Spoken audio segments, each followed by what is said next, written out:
Our world is changing, you can feel it. The summers are hotter, the storms more intense. This isn't just about uncomfortable weather, though. Climate change is doing something else, something profound. It's redrawing the very map of our planet. Think about it. For centuries, vast stretches of the Earth, especially in the far north, were locked away under impenetrable ice and snow.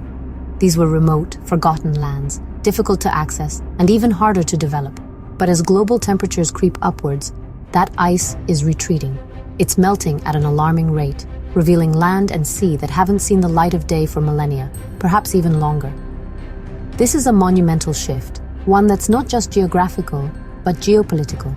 What happens when new territories effectively appear on the map?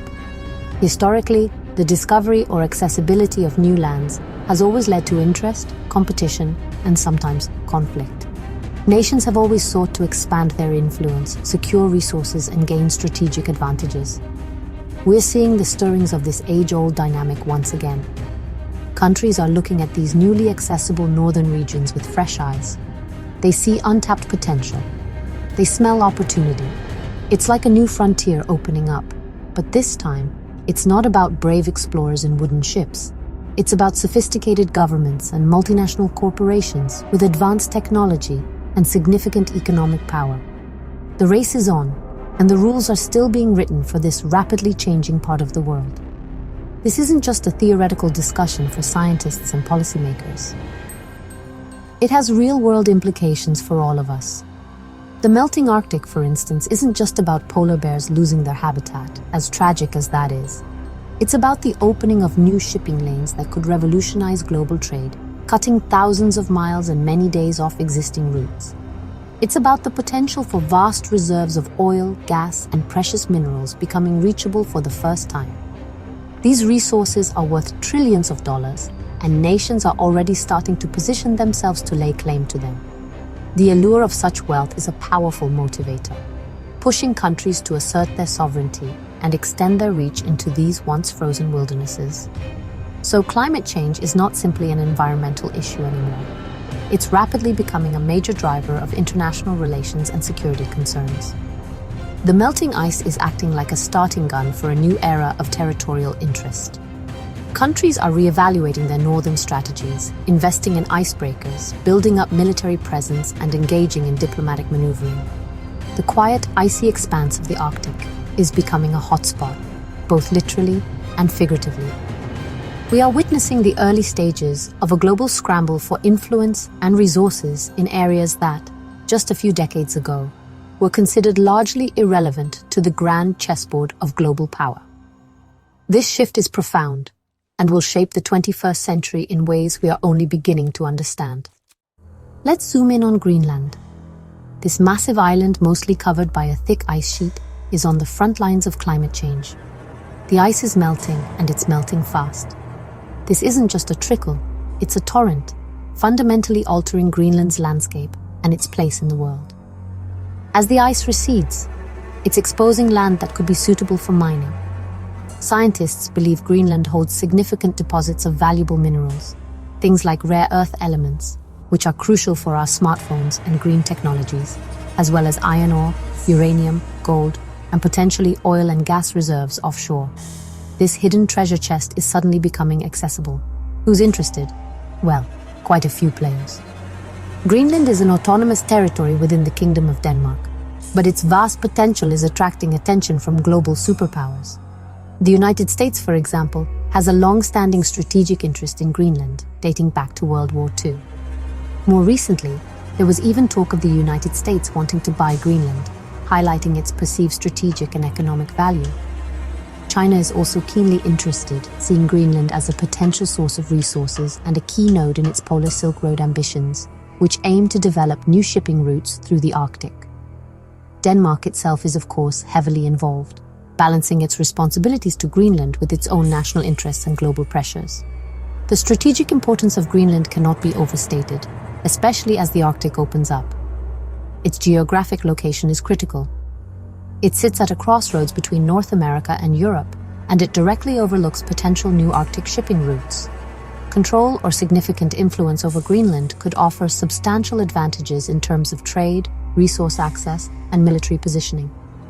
As the Arctic Ocean becomes more navigable due to melting sea ice, routes like the Transpolar Sea Route, which could pass very close to Greenland, become viable. This could dramatically shorten shipping times between Asia, Europe, and North America, and Greenland would be right in the middle of this new maritime highway. But it's not just about what's under the ground or the shipping lanes. The melting ice also means more land could potentially become available for other uses, perhaps even certain types of agriculture in the southern regions, though this is a longer-term prospect. For the people of Greenland, the Kalalit, this presents both immense opportunities and significant challenges. The potential for economic independence through resource exploitation is alluring. However, it also brings concerns about environmental impact, social disruption, and the complexities of navigating the interests of much larger, more powerful nations. Greenland is a stark example of how climate change is creating new arenas for geopolitical maneuvering, turning a once remote icy island into a coveted piece of global real estate. Greenland isn't the only northern territory experiencing a dramatic transformation. Other Arctic nations, particularly Russia and Canada, stand to see significant changes and potential benefits from a warming climate. Russia, with the world's longest Arctic coastline, is perhaps most poised to capitalize on these shifts. For decades, much of its northern territory has been locked in permafrost, making development difficult and costly. But as temperatures rise and permafrost thaws, access to vast reserves of oil, natural gas, and minerals becomes easier. Russia is already heavily investing in Arctic infrastructure, including ports, military bases, and a fleet of nuclear-powered icebreakers to assert its dominance over the Northern Sea Route. This Northern Sea Route, or NSR, runs along Russia's Arctic coast. It could drastically reduce shipping times between Europe and Asia compared to traditional routes through the Suez Canal.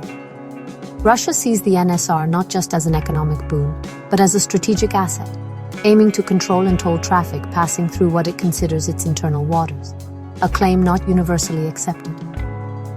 Canada, too, has a vast Arctic territory and is grappling with the implications of the opening of the Northwest Passage. This historic route, winding through the Canadian Arctic archipelago, is also becoming more navigable for longer periods each year. Like Russia, Canada sees both economic opportunities in terms of resource development and shipping, but also significant challenges related to sovereignty, environmental protection, and providing services to remote northern communities. The potential for increased agriculture is another surprising consequence of warming in these northern latitudes. As growing seasons lengthen and temperatures become milder in certain subarctic regions of Canada and Russia, land previously unsuitable for farming could become productive. This could shift patterns of global food production, offering these nations new economic avenues. Imagine parts of Siberia or northern Canada becoming new breadbaskets. While this might seem far-fetched now, climate models suggest it's a distinct possibility in the coming decades.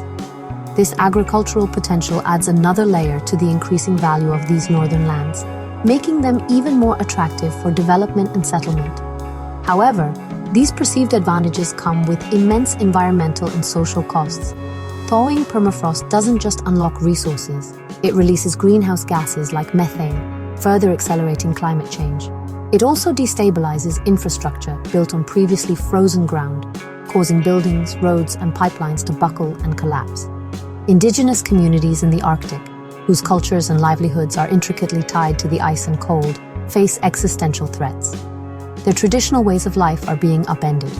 So, while some nations might see a strategic or economic upside to a warming Arctic, it's a complex picture filled with profound risks and the potential for irreversible damage to delicate ecosystems and ancient cultures. The North is changing, and the world is watching closely. The changes we're seeing in the Arctic are just one part of a much larger global story. As some parts of the world become more accessible due to warming, other regions are becoming increasingly uninhabitable. Think about low-lying coastal areas facing rising sea levels, or equatorial regions experiencing unbearable heat waves and prolonged droughts. Millions, perhaps even billions of people could be displaced from their homes in the coming decades. This phenomenon, often called climate migration, is already beginning. Where will these people go? It's a pressing question with no easy answers. Some may look towards these newly temperate, resource-rich northern lands. This potential for large-scale migration towards cooler, more stable climates could create entirely new social and political dynamics. Northern countries that are perceived to be benefiting from climate change, with more arable land or new economic opportunities, might become attractive destinations. This could lead to increased demographic pressures, challenges to social cohesion, and new debates about immigration and national identity. The idea of climate refugees is becoming a stark reality, and the international community is largely unprepared to handle the scale of displacement that scientists are predicting. This movement of people will inevitably intersect with the scramble for newly accessible resources and territories. This sets the stage for potential new conflicts. Competition for land and resources is a tale as old as time, but climate change is adding a dangerous new dimension. Weak or remote regions, not just in the Arctic, but also places like Antarctica, currently governed by an international treaty, could become flashpoints. Antarctica, too, is covered in ice and rich in untapped resources.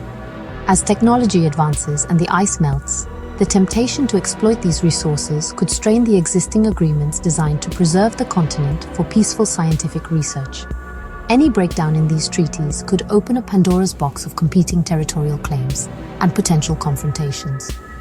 The race for territory and resources in a climate-changed world is, by all accounts, just beginning.